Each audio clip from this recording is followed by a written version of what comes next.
My name's Ryan Beal. I'm a 2017 Citizen Scholar. I've been participating in service learning for 3 years, a little over. I was a peer tutor for 5.5 semesters, and during that time I started to volunteer in Brevard Public Schools and things in that area. I enjoy it.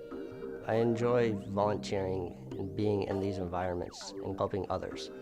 My plans for the future are to complete my literature degree from the University of Central Florida and afterwards get my certification in the education field to become a high school English teacher.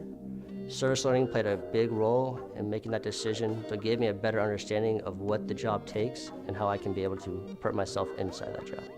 There's a very good benefit in being a citizen scholar because volunteering, the areas that I volunteered in is where I wanted to be as a profession.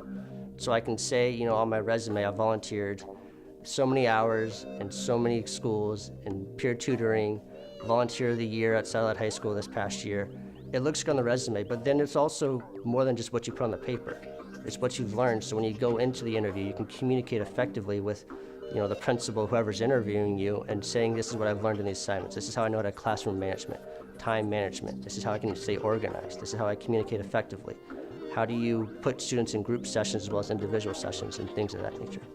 From my time being a volunteer here, I've actually got to learn the teachers and professors quite well. And when I see them around campus, I'll make sure to go up and say hi to them. And I wanted to be more than just a name. I wanted them to see that, hey, this is a peer tutor who works with their students, who kind of goes a little bit out of his way to make sure they become successful. And from my time of talking to the professors, they've mentioned to me, hey, so-and-so student, he wrote about you in one of these assignments and how he worked with you real well.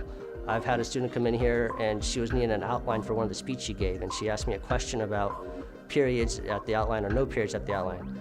And I gave her what I thought was the best solution, and she came back to me a couple weeks later and she said, I gave this speech in a contest and I won the contest. And those little details like that it makes the volunteering worth it. It makes the over many hours you're putting into it priceless.